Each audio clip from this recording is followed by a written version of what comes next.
디모데후서 3장 16절 17절 말씀입니다. 신약성경 346페이지에 있습니다. 디모데후서 3장 16절 17절 두 절만 함께 목소리를 맞추어서 말씀 읽겠습니다. 다 같이 시작. 모든 성경은 하나님의 감동으로 된 것으로 교훈과 책망과 바르게 함과 의로 교육하기에 유익하니 이는 하나님의 사람으로 온전케 하며 모든 선한 일을 행하기에 온전케 하려 함이니라. 아멘. 주님, 생명 되신 주님을 노래할 수 있게 해주셔서 감사합니다. 성가대의 온마음 다한 찬양을 받으시었고 이 자리에 앉아 주의 말씀에 귀를 기울이며 예배하는 저희들을 붙잡아 주셔서 성령 하나님, 오늘도 내일도 우리의 인생의 삶 속에 동행하여 주옵소서. 주께 감사드리며 예수님 이름으로 기도드립니다. 아멘. 성가대원들 내려가는 동안에 우리 옆에 분과 한번 인사하겠습니다. 주님의 이름으로 사랑합니다. 반갑습니다.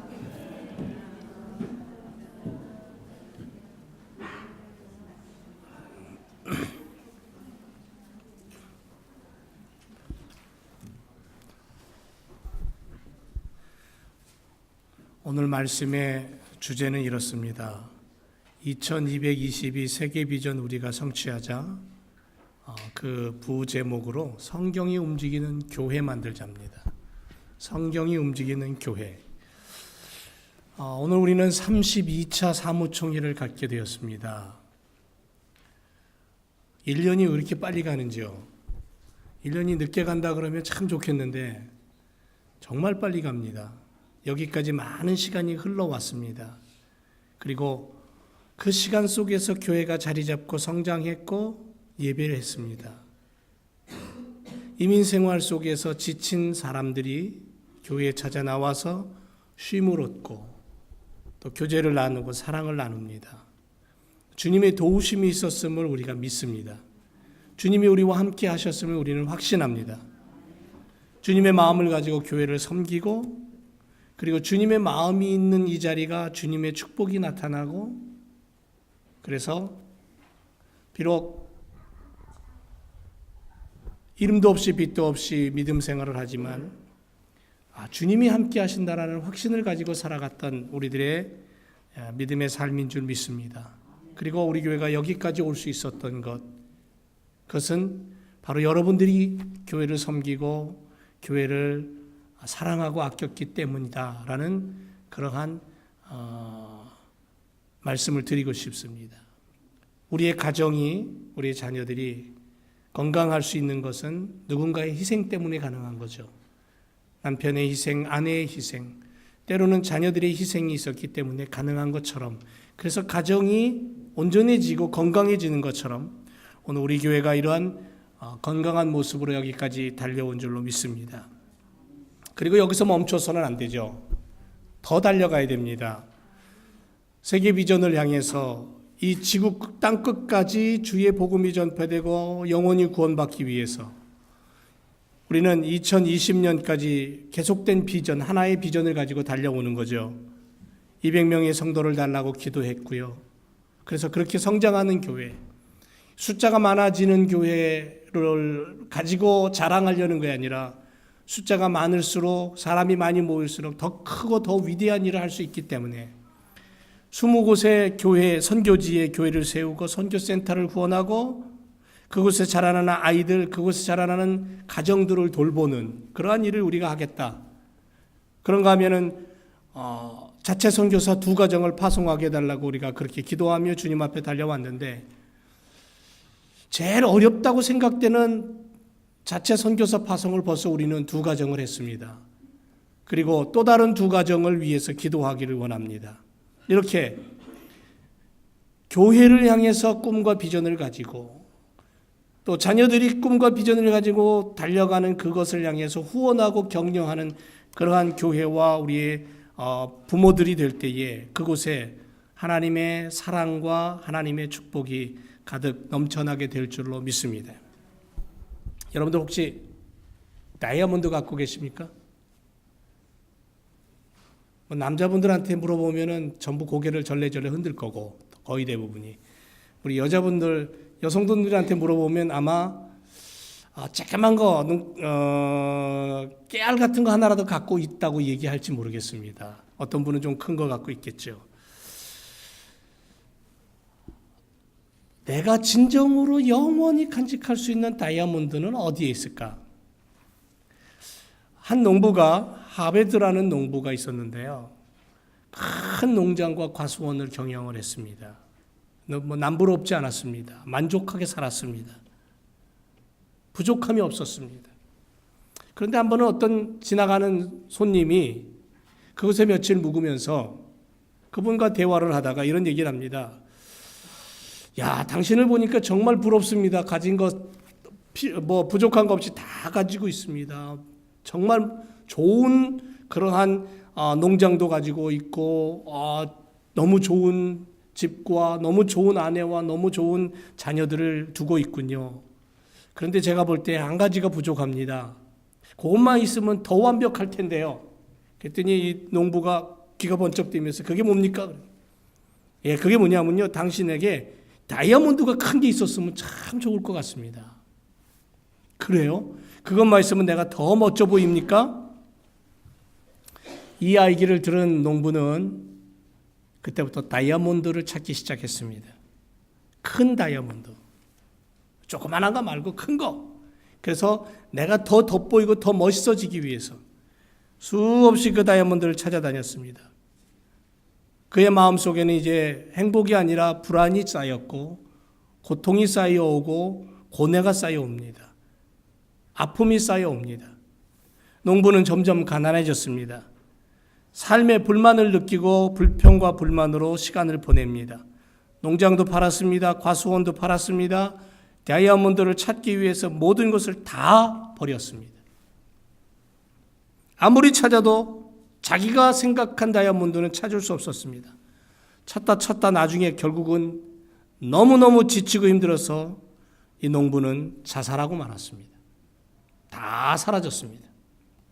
그런데 그 농장을 산 어떤 농부가 있었습니다. 그 농부가 하루는 낙타에다가 물을 먹이려고 조그마한 정원에 흐르는 물가로 낙타를 데리고 갔는데 이 낙타가 물을 먹고 있는 그 동안에 가만히 바라보니까 그 낙타의 코끝에 뭔가 반짝이는 게 보이는 거예요.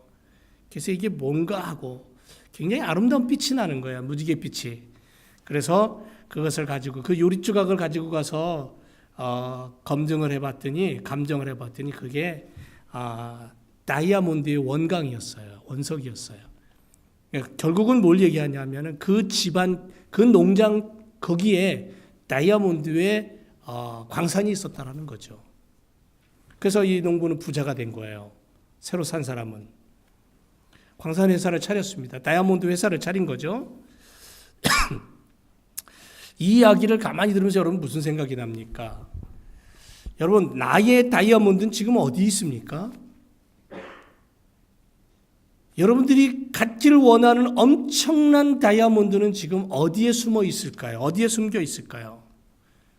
믿음의 사람들은 성경을 통해 그걸 발견합니다. 성경은 우리에게 뭐라고 얘기하냐면 하나님 말씀이 곧 다이아몬드다라고 얘기합니다.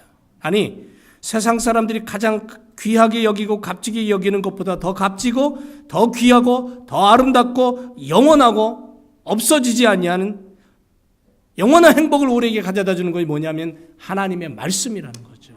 이 말씀은 다이아보다도 더 귀하고 값지다라는 거죠. 우리가 가지고 있는 금과 은과 다이아는 내가 죽으면 다른 누군가의 차지가 되죠. 내가 영원히 가져갈 수 없는 거예요. 그러나 하나님의 말씀, 이거는 내가 죽어서도 천국까지, 하나님 앞에까지 가지고 가서 나에게 하나님을 만날 수 있는 그런 길로 인도하는 생명의 말씀이죠. 그래서 성경은 우리에게 뭐라고 얘기하냐면 이 말씀은 영원하다. 이 말씀은 생명이 있다. 이 말씀 속에는 길이 있고 진리가 있다. 그래서 이 말씀을 붙잡는 자는 이 땅을 살아갈 때에 영원한 생명을 가지고 살아가고 세상이 그렇게 귀하게 여기는 금과 은과 다이아보다도 더 귀한 값진 그러한 영원한 생명과 우리에게 행복을 가져다 준다. 그렇게 말하고 있습니다. 우리는 그동안 비전을 가지고 달려왔죠. 그리고 그 비전 속에 우리는 예수님을 앞세웠습니다. 예수님을 향하여 집중하는 삶을 살자고 말씀드렸고요. 예수님께 붙잡혀 살아야지 예수님을 알 수 있고 예수님을 알아야 성경을 알게 된다고 말씀드렸습니다. 예수님을 바라보기를 원합니다. 예수님을 알아가길 원합니다. 그래서 성경의 일꾼이 되기를 원합니다. 인류의 역사를 가만히 훑어보면 성경의 사람들이 세상을 움직인 것을 볼 수 있어요.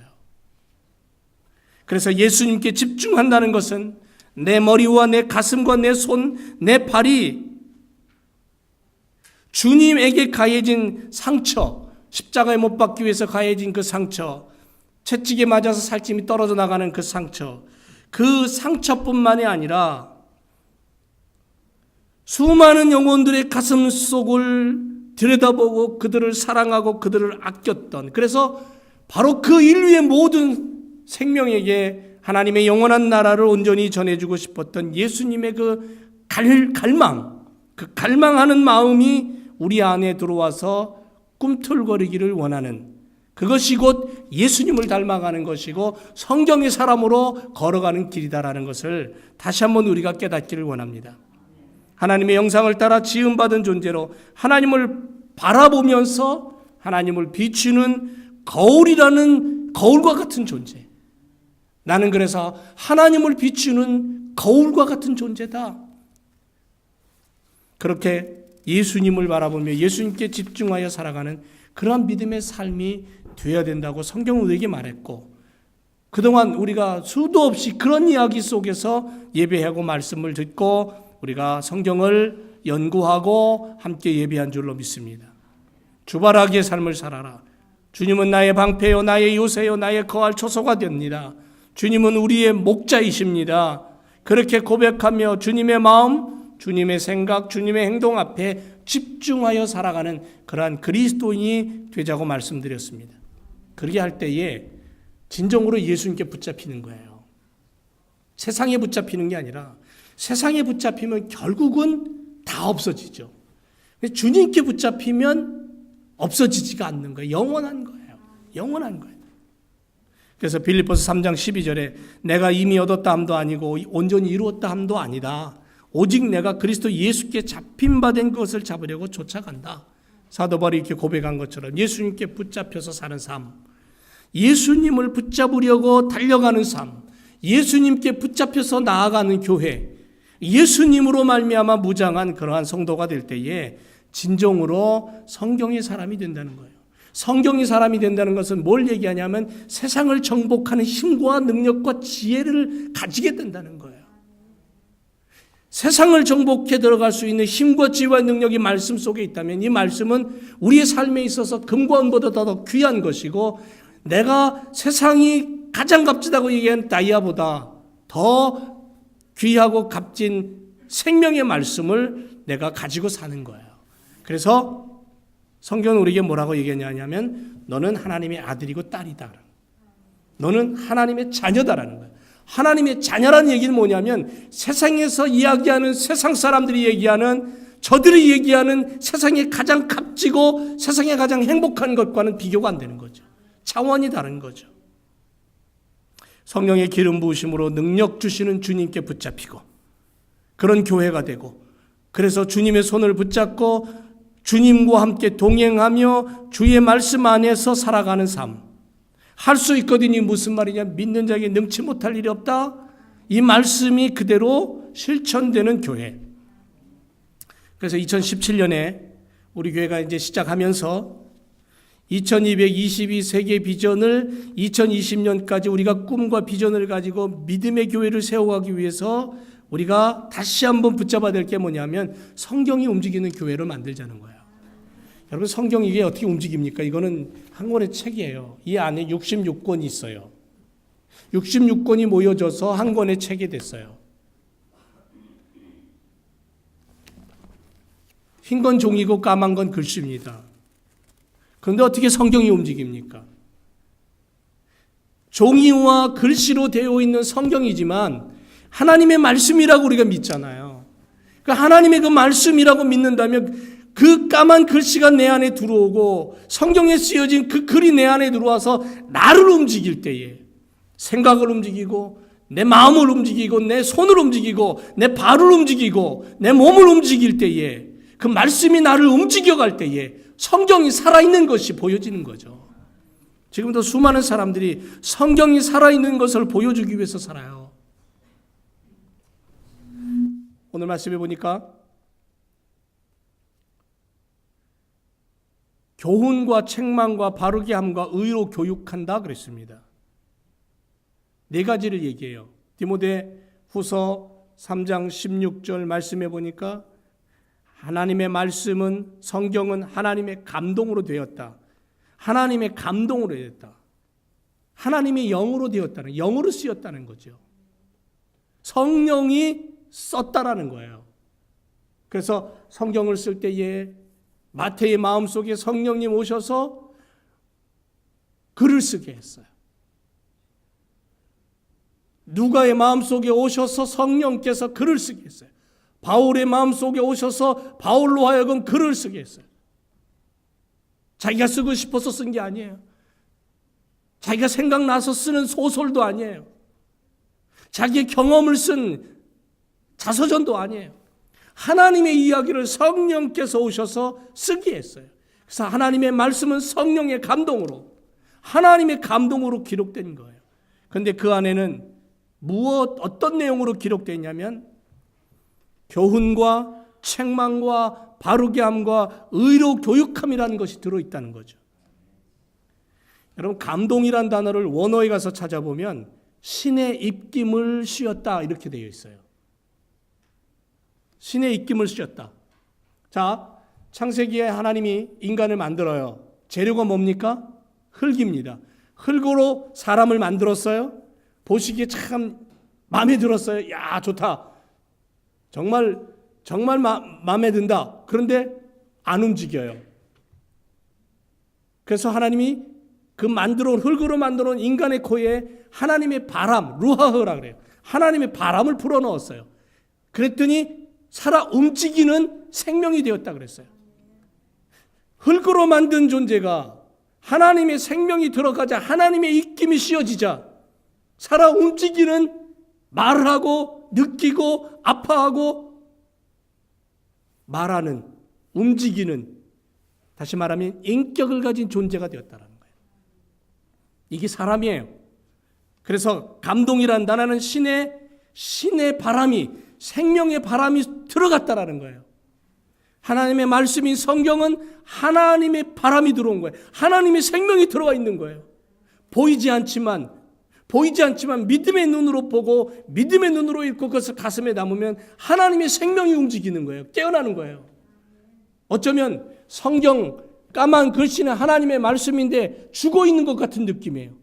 그런데 그것이 내 안에 들어오면 그것이 깨어나는 거예요. 말씀이 깨어날 때에는 능력이 나타나는 거죠. 그래서 교훈한다 그랬어요. 디다스칼리아, 교훈한다, 가르친다. 하나님의 마음을 가르쳐 주시는 거예요. 하나님의 마음, 신의 마음, 예수 그리스도께서 인류를 위해 십자가 지신 그 마음, 그걸 깨닫게 하는 거예요. 그래서 교훈하는 거예요. 세상을 살아갈 때에 하나님의 마음으로 살아가는 지혜가 무엇인가를 깨닫게 하는 거예요. 가르쳐 주시는 거예요. 성경이. 어느 소녀가 이렇게 고백했답니다.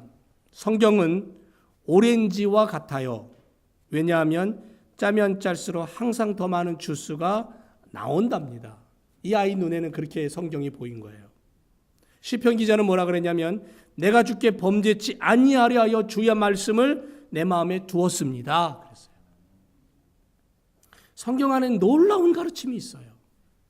말하자면 엄청난 컴퓨터에 하드디스크에 저장된 그러한 메모리된 자료처럼 하나님의 말씀인 66권의 성경은 하나님의 감동으로 기록되어서 그 말씀은 우리에게 우리 인생에 있어서 교훈하시는, 가르쳐 주시는 그러한 저장소예요. 끄집어내서 쓰면 돼요.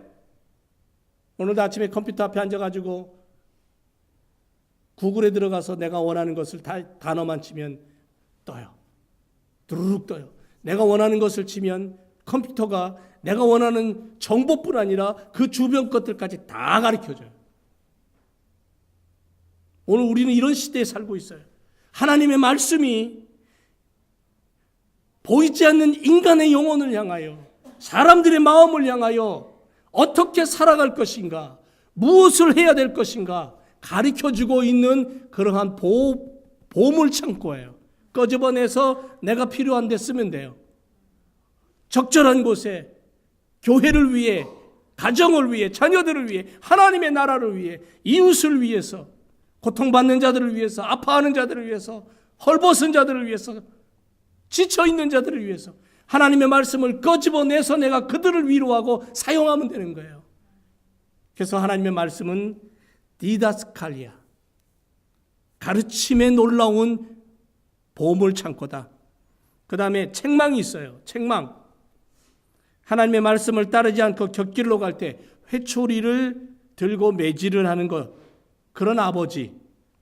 내가 사망의 음침한 골짜기로 다닐지라도 시편 23편에 그랬잖아요. 해를 두려워하지 않을 것은 주께서 나와 함께 하시다. 주의 지팡이와 막대기가 나를 안위하십니다. 지팡이는 내가 쓰러졌을 때 그것을 잡고 일어날 수 있는 그러한 도구이지만, 막대기는 때로는 말을 안 듣는 아들과 딸을 향해서 매를 드시는 아버지와 같은 거예요. 안위하신다, 안심하게 만드신다. 말씀 안에는 책망이 들어있는 거예요. 그래서 이 말씀 안에 있는 가르침대로 살아가면 곁길로 가다가도 바른 길로 들어오게 돼 있어요. 엉뚱한 길로 가다가도 생명의 길로 들어오는 거예요. 죽음의 길을 가다가 길을 돌이켜서 생명의 길로 가고요. 남을 향하여 죽이고 파괴하고 무너뜨리는 길을 가던 인생이 하나님의 말씀 안에 들어오면 세우는 일로, 건설하는 일로, 남에게 유익이 되는 일로, 그런 방향전환이 이루어지는 거예요. 그런가 하면 바르게 한다 그랬어요. 화를 내고 마시는 하나님이 아니라, 예레미야를 보면 우상을 섬기고 거짓된 삶과 불의한 삶으로 달려가는 유다 백성들을 향하여서 하나님은 매를 드셔요. 그래서 주변 나라를 끌어들이셔요. 바벨론을 끌어들여서 유대 나라를 망하게 만들어버려요. 매질을 하시는 거예요. 그랬더니 유대 백성들이 하나님 왜 우리를 왜 이렇게 고통스럽게 합니까 하고 하나님을 향해 원망하기도 하고 하나님 아래 엎드려 기도합니다. 그런데 예레미야가 그와 동시에 뭐라고 얘기하냐면, 하나님이 너희를 사랑하셔서 그러는 거다. 너희가 하나님 앞에 돌아오면 하나님이 너희를 위로하시고 너희를 회복시켜 주실 것이다. 하나님이 너희를 축복하실 것이다. 그래서 바벨론의 포로가 되어서 끌려가고 나라가 완전히 망해서 없어졌는데, 예레미야는 뭐라고 예언하냐면 70년 후에는 하나님이 너희를 다시 회복시키실 것이다라는까지 약속을 해요. 그들이 회개했습니까? 안 했어요. 그들이 하나님 앞에 돌아왔습니까? 안 돌아왔어요. 그들이 불의한 길을 가는 그 길을 걸음을 멈췄나요? 안 멈췄습니다. 그럼에도 불구하고 하나님이 어떤 분이냐? 위로하는 하나님, 바르게 하시는 하나님, 감싸 안으시는 하나님이라는 것을 예레미야는 깨닫고 유대 백성들에게 하나님이 이런 하나님이라고 가르쳐주고 있는 거예요. 바르게 한다는 것은 수정한다, 교정한다라는 뜻이 있습니다. 아이들이 어렸을 때 이가 지멋대로 생겼잖아요. 그러면 교정치과 가서 이걸 교정을 해요. 쇠를 박든지 뭘 박아가지고 이를 고르게 만들잖아요. 교정한다, 그런 의미예요. 그래야 얼굴 모양, 턱의 모양, 볼의 모양, 입술의 모양이 예쁘게 나오는 거죠. 하나님께서 우리가 걸어가야 할 천국 시민으로서의 길을 아셔요. 내가 어떻게 살고 우리 교회가 어떤 방향으로 가야 될지 주님 아셔요. 그렇다면 우리를 그냥 내버려 두시지 않냐고 우리를 교정시키시는 거예요. 그래서 교정할 때는 때로는 아파요. 우리 아이들도 보니까 어렸을 때 교정하니까 아프다고, 피도 나고 아프다고, 마음대로 뭐 먹지도 못하고. 어른이 돼서도 교정하는 분 있으면 보세요. 웃을 때 이쁘지가 않잖아요. 이거 끼어나가지고, 철사 끼어나갖고. 그런데도 그걸 하고 있는 이유가 뭐냐면 이뻐지기 위해서, 제대로 만져주기 위해서. 그것처럼 성도들이, 신앙의 사람들이 인생을 걸어갈 때에 하나님은 우리를 바르게 하신다는 거죠. 그 바르게 하신 하나님 우리가 온전히 바라볼 때에 우리는 하나님이 주시는 축복을 누릴 수 있는 줄로 믿습니다. 그리고 의로 교육한대요. 의로 교육한다는 건 뭐냐면 의라는 것은 공정하다는 거예요. 공정하다. 정의롭다. 죄와 불의 속에 묻혀 있는 우리들을 의롭다고 하나님 인정하셨잖아요. 내가 의로워서가 아니라 예수 그리스도를 바라보면 예수 그리스도께서 대신 우리를 위해서 십자가 죽으셨기 때문에, 나를 위해 대신 죄를 사해 주셨기 때문에, 그래서 예수님은 내 죄를 하나님 앞에 대신 보석금을 내준 것과 같은 거예요. 대신 죽으신 거예요. 그러므로 말미암아 나로 하여금 의롭다라고 인정하게끔 하신 분이 예수님이에요. 그러니까 하나님은 내가 예수 이름으로 하나님 앞에 나가면 나를 보시는 게 아니라 내 안에 있는 예수님을 보시고 나를 의로운 자로 인정하시는 거예요. 나를 아들로 인정하시고 딸로 인정하시는 거예요. 의로 교육한다는 게 바로 그런 의미예요.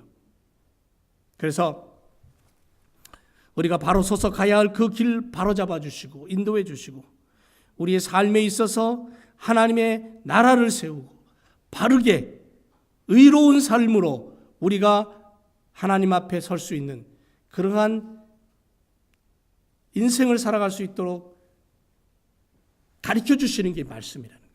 의로 교육한다는 거예요. 그러면 이렇게 교훈하고 책망하고 바르게 하고 의로운 자로 교육해서 하나님의 자녀다움을 가지게 하시는 그 하나님의 의도가 어디에 있냐면 하나님의 사람에 있다는 거예요. 그래서 사실 17절에 보니까 왜 그렇게 하냐 하면 하나님의 사람을 만들기 위해서라는 거예요. 창세기 처음 아담을 만드셨을 때에 하나님의 마음속에 있었고 그것을 가지고 인간을 만드시고 인간을 바라보는 하나님의 그 눈빛, 하나님의 그 마음, 첫 사람, 첫 모습의 인간의 모습, 본연의 모습, 하나님의 사람이에요. 그 인간이 타락했잖아요. 인간이 타락했을 때는 하나님의 사람이 아니라 사탄의 사람이 되고 어둠의 사람이 되고 죽음의 사람이 되는 거예요. 그래서 성경은 우리에게 뭐라고 말합니까? 로마서에 죄의 싹은 사망이다 그랬어요. 죽음이에요. 어둠의 세력에게 사로잡혀 사는 우리예요. 그런데 하나님의 말씀인 성경을 가지고 내가 교훈받고 책망도 받고 바르게 되고 의로운 사람으로 하나님의 자녀됨을 가지고 살아갈 때 나는 어떤 사람이 되냐면 우리는 하나님의 사람이 되는 거예요. 하나님의 사람으로 온전해지는 거예요. 온전해진다. 온전케 된다는 건 뭐냐면 완벽해진다는 거예요. 꼭 맞는다는 거예요. 제가 제 몸에 딱 맞는 옷을 입었을 때에 저도 편하지만 보는 사람들도 좋다고 느끼는 거예요. 그런데 만약에 제가 큼지막한 옷을 입고 있다 그러면 저도 뭔가 어색하고 불편하지만 보는 사람들도 불편해요. 보는 사람들도 어색한 거예요. 온전이라는 것은 뭐냐면 꼭 맞는다는 거예요. 내게 완벽하게 100% 딱 맞는 옷을 입혀주시는 주님의 마음을 얘기하는 거예요. 하나님의 사람은 온전케 된다는 거예요. 하나님의 사람으로 온전케 된다. 꼭 맞는 완벽한 하나님의 아들과 딸로서의 의의 옷을 입고 성령의 기름 부으심을 받고 그리고 하나님의 아들과 딸로서 이 땅을 살아간다는 거예요. 그런 사람이 사는 삶의 현장에는 그 사람이 걸어가는 삶의 자리는 결국은 하나님의 말씀이 살아 움직이는 것이 보이는 거예요. 그리고 선한 일을 행하기에 온전케 하겠다 그랬어요. 선한 일을 행하기에. 선한 일은 어떤 일입니까? 하나님의 일이에요. 하나님의 일. 내 일이 아니에요. 저 사람의 일도 아니고요. 예수님은 이 땅에 오셔서 하나님의 일을 완성하기 위해 사셨어요. 하나님의 일을 완성하기 위해서 오늘도 숨쉬어야 돼요. 선한 일은 행복한 일이에요. 은혜로운 일이에요. 천국의 일이에요. 성경의 사람은 완벽함을 가질 뿐 아니라 그 완벽함을 가지고 선한 일을 만들어가요. 선한 일을. 그래서 오늘도 지구촌 구석구석에서 바로 이 하나님의 사람들이 선한 일을 만들기 위해서 힘쓰고 애쓰고 있어요. 때로는 고난이 다가와도 그것을 이겨내요. 왜? 선한 일 때문에. 선한 일은 하나님의 일이고 하나님의 나라를 보여주는 일이기 때문에. 모로코의 우소균 선교사 가정이 베르베르족에 들어가서 선교하잖아요. 동양인은 처음으로 들어갔어요. 거기 가서 예수 그리스도 못 전해요. 미국에 있을 때는 정말 좋은 직장에서 잘 나가는 사람이었어요. 다 스탑하고 가족을 데리고 아이들 데리고 어린아이들 데리고 그곳에 들어가서 살아요. 왜? 선한 일을 위해서. 하나님의 사람으로서 선한 일을 어떻게 하면 행할 수 있을까? 기도하다가 그 길을 택한 거예요. 모두가 다 그 길을 가란 얘기가 아니에요. 내게 주신 달란트가 있고 내게 주신 사명이 다 달라요. 그렇기 때문에 내게 주신 그 은혜를 가지고 내가 하나님의 사람으로 선한 일을 행하고 온전함을 가지고 살아가는 그리스도인의 삶을 살아야 된다는 거예요. 그렇게 살아갈 때 뭐가 보이냐면요, 내가 있는 그 자리에서 말씀이 보이는 거예요. 성경이 움직이는 것이 보이는 거예요. 예? 성경이 움직이는 것이. 교회에서 작은 봉사를 해도, 성가대에서 찬양을 해도 그곳을 통해, 그 하는 모습을 통해 하나님의 말씀이 살아있는 것이 느껴지는 거예요. 우리 교회는 그런 면에서는 정말 좋은 교회예요. 서로 사랑해라, 서로 위로해라, 서로 아껴줘라, 서로 보듬어라. 야, 오리를 가고 싶으면 심리를 같이 가줘. 겉옷을 원해? 속옷까지 줘. 오른밤을 때리냐? 왼밤도 대줘. 주님의 말씀으로 그렇게 실천하다 보니까 교회 안에 자라나는 아이들이 얼마나 밝게 자라는지 몰라요. 여러분, 이 땅을 살아가면서 때로는 아픔이 왜 없겠습니까? 고난이 왜 없겠습니까? 하지만 말씀이 있는 곳에 치유가 일어나고, 말씀이 있는 곳에 위로가 있고, 말씀이 있는 곳에 하나님의 뜻이 나타나는 거예요. 그래서 온전해지는 거예요. 온전해지는 거예요. 사랑하는 제일교회 성도 여러분, 31년을 보내고 32년을 시작하는 우리 제일교회가 이제 성경이 움직이는 교회로 우리가 달려갔으면 좋겠어요. 여러분들을 보면서 야, 성경이 보인다. 야, 여러분들을 보면서 야, 성경이 살아있네. 이렇게 고백할 수 있는 그러한 한 해가 다시 시작되기를 주님의 이름으로 축원을 드립니다. 기도하겠습니다.